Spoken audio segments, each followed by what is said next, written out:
आणि कुमारखंडातलं काही चरित्र आपण काल सांगून गेलेलो आहोत। त्या ठिकाणी तारकासुराला मारणारा पुत्र शिवजींचा म्हणजे कार्तिकेय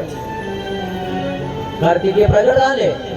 कार्तिकेयांनी त्या ठिकाणी तारकासुराचा वध केला आणि त्याच्या पुढे दोघांमध्ये संवाद झाला। कोणत्या दोघांमध्ये संवाद झाला? ब्रह्मदेव आणि कोण? काय केलं तुम्ही?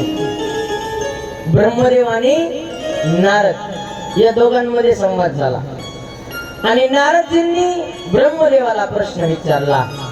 काय म्हणे? पिताश्री, मी तर ऐकलंय त्या शिवशंकर परमात्म्याला 2 पुत्र होते म्हणून, आणि तुम्ही तर मला फक्त एका कार्तिकेयाचंच वर्णन करून सांगितलं। ते म्हटले हो, शिव परमात्म्याला आणि पार्वती साहेबांना 2 पुत्र होते। मग म्हणजे दुसऱ्या पुत्राच्या त्या ठिकाणी प्रागट्य सांगा, जो पर्वकाळ पर्वाच्या दिवशी झाला, माघ शुद्ध चतुर्थी। काय म्हणतोय? ऐका तुम्ही सर्व। माघ शुद्ध चतुर्थी, माघ शुद्ध चतुर्थीच्या दिवशी, माघ महिन्यातल्या शुद्ध चतुर्थी दिवशी त्या असणाऱ्या शिव परमात्म्याच्या मानस पुत्राचा आणि सती आई साहेबांच्या अर्थात पार्वती आई साहेबांच्या अंगाच्या मळापासून असं म्हणतात, परंतु अंगाला ओटी लावलेली होती, त्या ओटीच्या लेपापासून प्राप्त झालेला प्रगट झालेला ज्याचं नाव आहे मयुरेश्वर। काय? ज्याला मयुरेश अशा नावानं ओळखलं जातं। त्याचे नंतर नाव प्राप्त झालं गणपती। अजून काय नावे? लंबोदर। अशा पद्धतीनं गणपती हे नाव नंतरच, पण ज्याला प्रगट झाले त्यावेळेस नाव आहे। काय नाव आहे? तर मयुरेश किंवा मयुरेश्वर असं, मयुरेश असं त्याचं नाव आहे। कोणाचं? गणपती बाप्पाचं। ते म्हटले एवढ्या शॉर्टकट मध्ये आम्हाला सांगू नका, मग जरा विस्ताराने सांगा ना। तो असणारा मयुरेश कशा पद्धतीनं प्रगट झाला, काय प्रसंग आला होता की त्या मयुरेशाला त्या ठिकाणी प्रगट करावं लागलं पार्वती साहेबांना? त्यावेळेस सांगायला सुरुवात केली।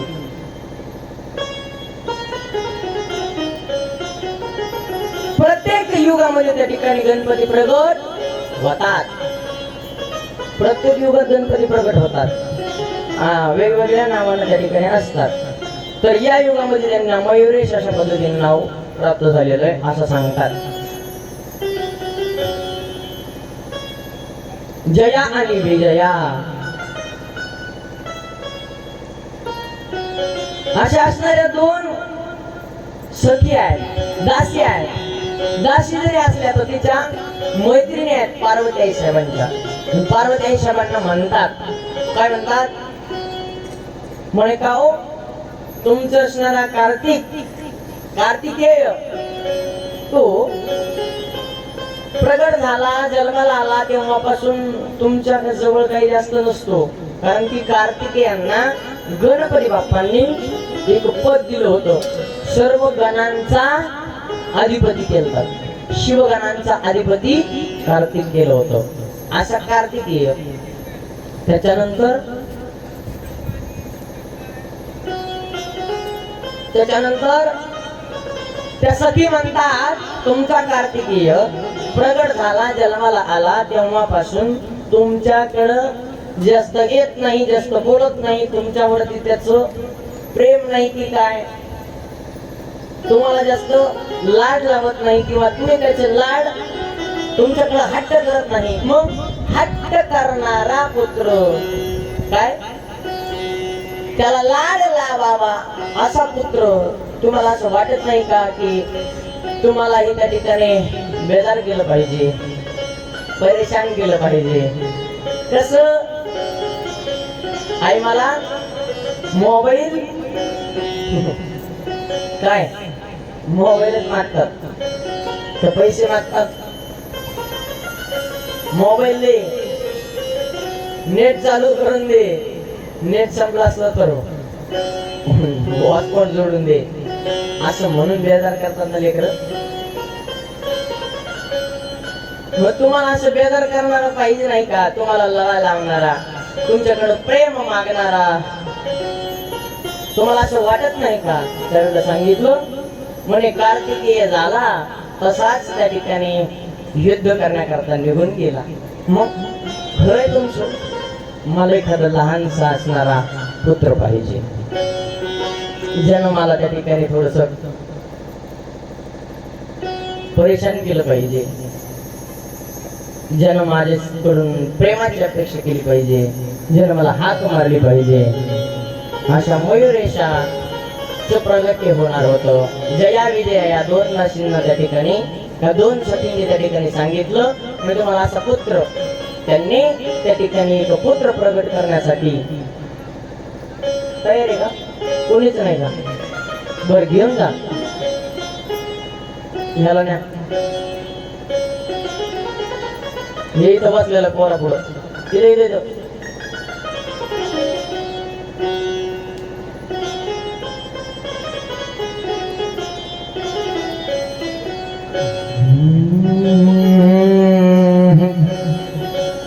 नमः पार्वती पदये शिव हर हर हर हर महादेव.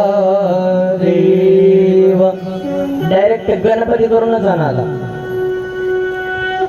इथून पोरग नेलंय म्हणलं त्याचा गणपतीच करून आण.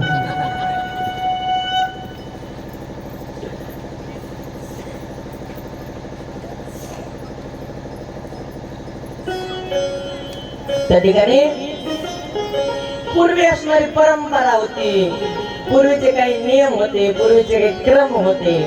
काय करायच्या माता माऊल्या किंवा देवस्त्रिया आपल्या अंगाला उटी लावत होत्या. उटी म्हणजे कशी? चंदनाची. जसं या ठिकाणी मस्तकावरती मी चंदन धारण केलेलं आहे, याला म्हणतात चंदनाची उटी किंवा तुमच्या माझ्या साध्या सोप्या सरळ भाषेत मळवट. हा मळवट जसं एक तिथं भरलेला आहे, जसं चंदन या ठिकाणी लावलेलं आहे, तसं सर्वांग शीतल होण्यासाठी काय काय सर्वांग शीतल होण्यासाठी अंगावरती सुद्धा त्या ठिकाणी मळी काय ही उटी लावल्या जात होती. आणि अशी पूर्ण अंगावरती ज्यावेळेला पार्वतीशांनी उटी लावली, ती उटी उतरत असताना, ती उटी त्या ठिकाणी उतरवत असताना, अंगाचा तो उटी काढत असताना ती उटी एका बाजूला ठेवली, त्याचा मयुरेश तयार केला. काय तयार केला?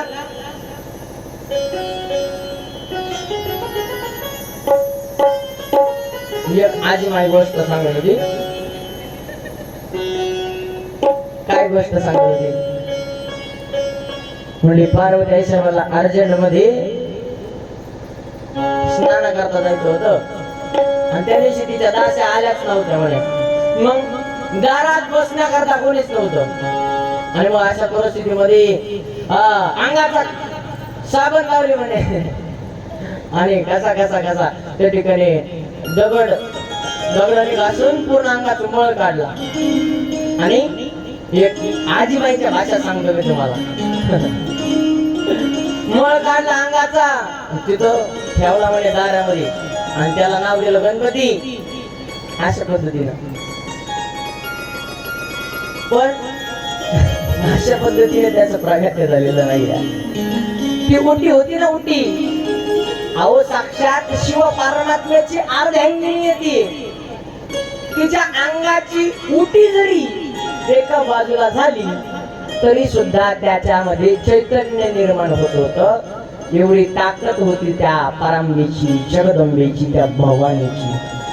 त्याच्यामध्ये चैतन्य निर्माण झालं आणि त्याला तिनं काय नाव दिलं तर मयुरेश.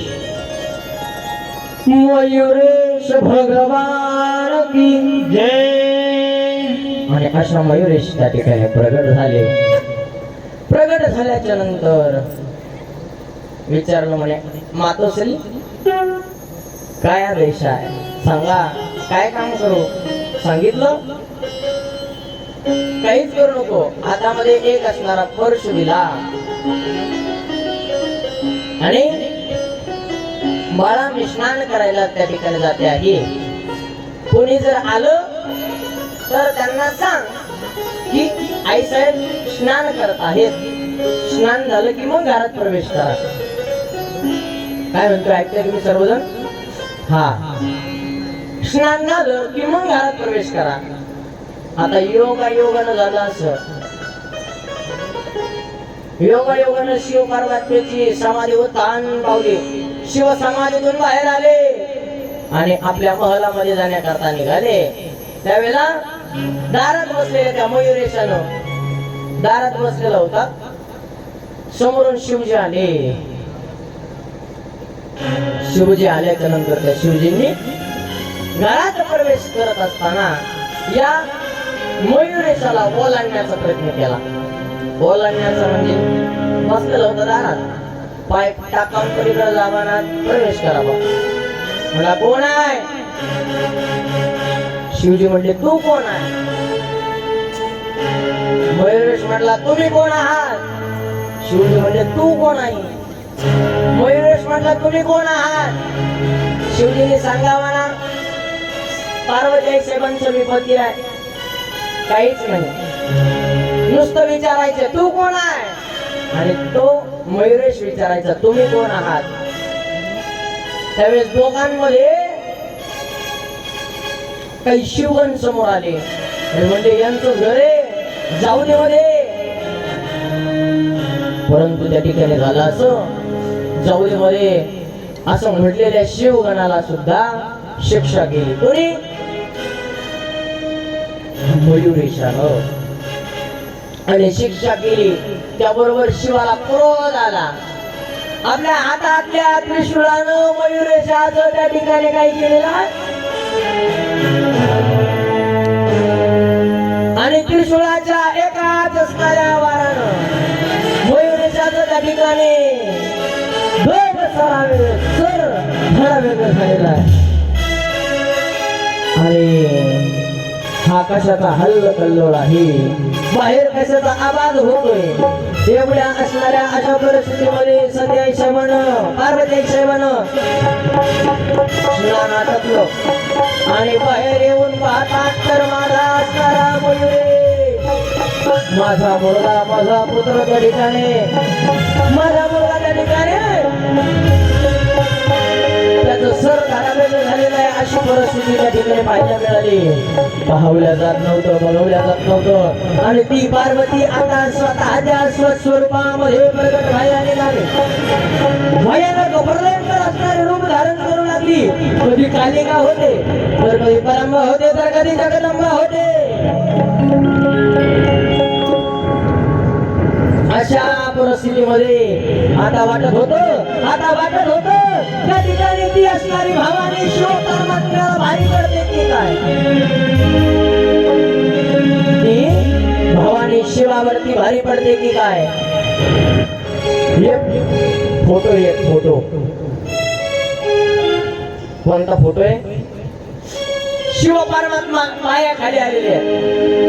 काय शिव परमात्मा पाया खाली आहे आणि ती कालिका त्या ठिकाणी एका हातामध्ये कालिका वस्त्र आहे, अस्त्र आहे एका हातामध्ये खापर आहे तर दुसऱ्या हातामध्ये त्या ठिकाणी एक मुंडक आहे. कोणाचं आहे? तर रक्तबीजाचं मुंडक आहे. कोणाचं? रक्तबीज नावाचा एक राक्षस आहे. देवी भागवतातली कथा आहे, तरी पण स्पर्श करून जातो. ते मुंडक हातात आहे, त्या मुंडक्यातून त्या शिरामधून पडणारं जे रक्त आहे ते त्या खापरात धरलेलं आहे. त्याच्याकरता एक खापर आहे. इकडल्या हातामध्ये त्रिशूळ, गदा, पद्म, सुदर्शन अशी अनेक किती 18 हात त्या कालिकेला आहे. अनेक दैत्यांचे हात तिच्या कमरेला बांधलेले आहे. गळ्यामध्ये रुंड माळा घातलेली आहे. मुंडक्याच्या माळा आहेत गळ्यामध्ये तिच्या. असा फोटो पाहिला का कधी कोणी कालिका मातेचा? पाहिला ना? म्हणजे तिच्या पायाखाली कोण आहे? शिव परमात्मा आहे. कधी कधी फोटो बघून असा प्रश्न पडतो की ती कालिका शिव परमात्म्याच्या छातीवरती पाय देऊन उभा आहे. नेमका काय प्रश्न झाला असेल? लहान होतो तेव्हा हा प्रश्न मलाही पडला होता. ज्यावेळेला तो भयंकर असणारा फोटो पाहिला. कालिका आहे, 18 हात आहे, काही हात त्या ठिकाणी कमरेला बांधलेले आहे, मुंड माळा गळ्यामध्ये घातलेले आहे. त्रिनेत्रधारी असणारी कालिका, जीभ बाहेर काढलेली आहे. त्रिशूळ, गदा, पद्म अशा पद्धतीने हातामध्ये आहे. तलवार, खड्ग आणि शिव परमात्म्याच्या छात्रावरती पाय दिलेला आहे. ज्यावेळेला सध्या आई साहेबाला सांगितलं तुम्ही जाऊ नका. कुठे जाऊ नका? तर दक्षाच्या घरी जाऊ नका. कोणी सांगितलं? शिव परमात्म्यानं. ऐकता तुम्ही सर्वजण? हा, शिव परमात्मा ज्यावेळेला म्हटले तुम्ही दक्षाच्या घरी जाऊ नका, माझ्या बापाच्या घरी जाण्याकरता मला अडवताय, माझ्या बापाच्या घरी जाण्याकरता, असं म्हणून वेगवेगळ्या रूपामध्ये प्रगट झाली. कालिकेचं रूप धारण केलं. कालिकेचं रूप धारण केलेल्या जगदंबेला आवर घालण्यासाठी त्या ठिकाणी शिव परमात्म्यानं स्वतः त्या ठिकाणी अंग टाकून दिलं आणि ती त्या ठिकाणी तिच्या रूपामध्ये प्रगट होती. आणि अचानकपणे शिवाच्या छातीवरती ज्यावेळेला तिचा पाय पडला त्यावेळेला ती देहावरती आली, ती जागृतीत आली. नाहीतर तिचं स्वरूप असणार कसं होतं? अक्राळ, विक्राळ, भयंकर, प्रलयंकर, रक्तबीज, शोणित बीज, महिषासूर अशा पद्धतीचे उन्माद करणारे दैत्य, त्यांना मारण्यासाठी तिने असा अवतार धारण करण्याचा अधिकार शिव परमात्म्याकडून तिला प्राप्त झाला होता. परंतु तिला राग आला. काय म्हणतो मी? तिला राग आला. एवढी असणारी सुंदर, स्वज्वळ, सुशील, काय नाव तिचं? पार्वती. परंतु तिला कधी राग आला, तिला राग अनावर नाही झाला, तिला राग तो सहन नाही झाला. ती काय करते? भयंकर असणारं रूप धारण करते, रौद्र रूप धारण करते. कोण? पार्वती. आता सुद्धा तीच परिस्थिती निर्माण झालेली आहे. माझा मुलगा गतप्राण झाला, माझ्या मुलाचा शिरछेद केला, माझा मयुरेश आक्रोश करू लागले, विजांचा कडकडाट होऊ लागला. माझा मुलगा गतप्राण झाला. आता पृथ्वी त्या ठिकाणी काय पलट होतो की काय अशा पद्धतीने प्रसंग त्या ठिकाणी आला. एवढ्यामध्ये शिव परमात्म्याला तिला शांत केलेला. शिव परमात्म्यानं शांत केलं, समजूत घातली. म्हणे ऐक सती, पुनश्च मी तुझा पुत्र तुला जिवंत करून देईल. मग त्याच्यासाठी काय केलं पाहिजे?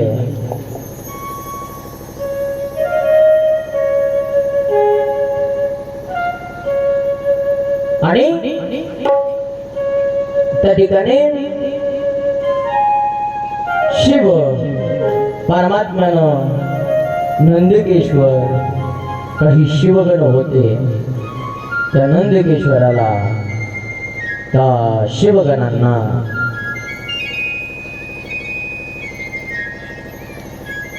पाठवलं. कुठं? अरण्यात जा म्हणे. एखादा असा पशु त्या ठिकाणी मारा की त्या पशुचं शिरछेद करून घेऊन याच्या धाडावरती आपण विराजमान करू. नंदकिशोर काही शिवगण त्या ठिकाणी निघाले होते, अरण्यामध्ये गेले होते, शोध घेत होते. एवढ्यामध्ये त्यांना एक काय दिसला तर गज. गज म्हणजे हत्ती. हत्ती दिसला आणि त्या हत्तीचं मुंडकं उडवलं. हत्तीचं मस्तक घेऊन त्या ठिकाणी येईपर्यंत सर्वजण चिंतातूर अवस्थेत आहे.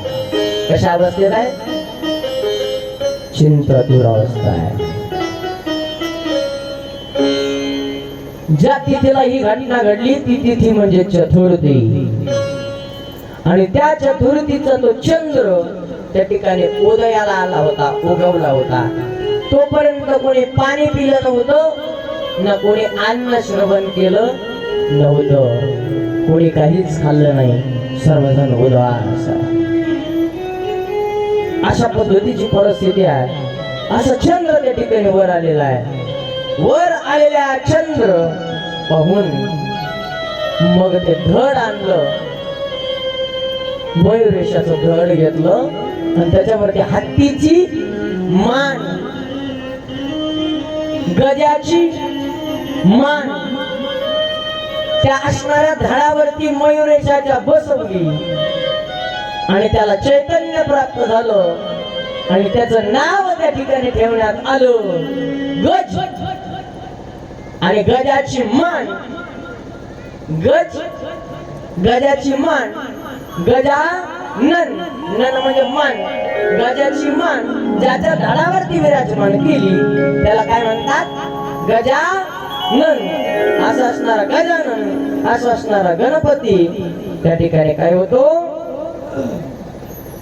तर प्रगट होतो. म्हणून त्या ठिकाणी त्याच परमात्म्याला अनेक असणाऱ्या नामानं संबोधलं गेलं.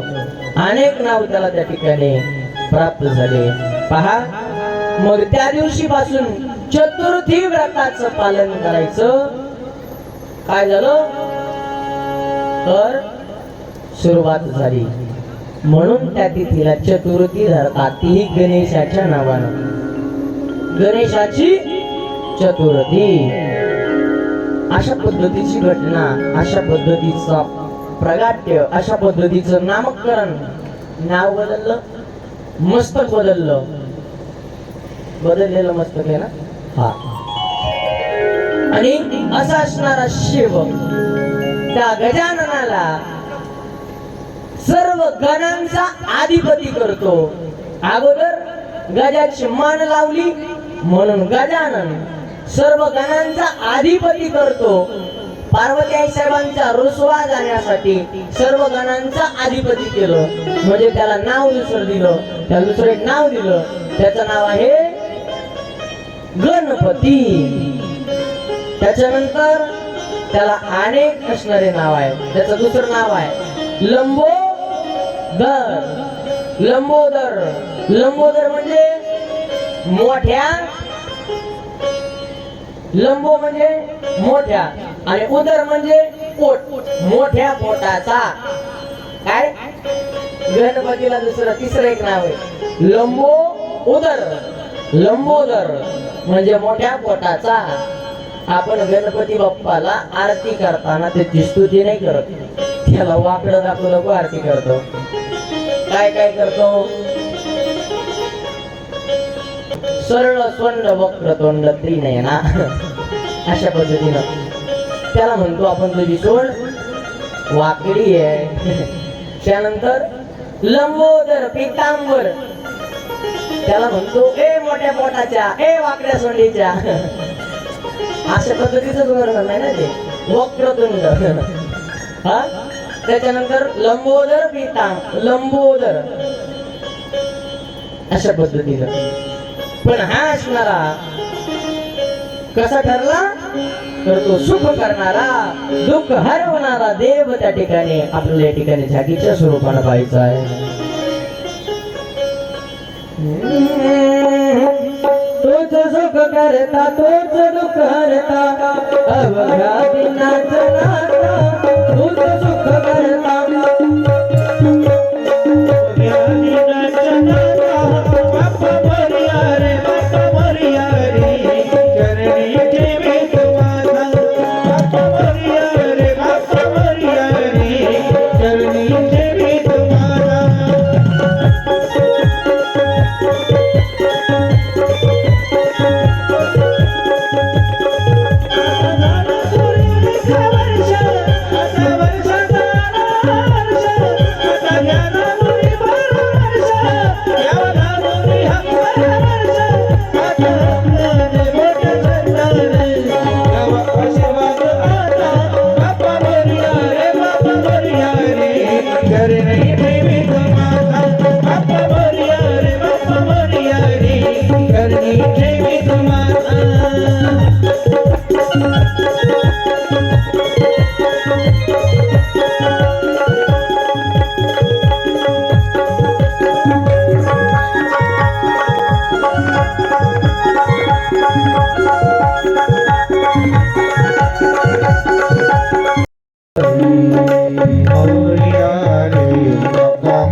अशा पद्धतीने गणपती बाप्पा त्या ठिकाणी प्रगट झालेले आहे.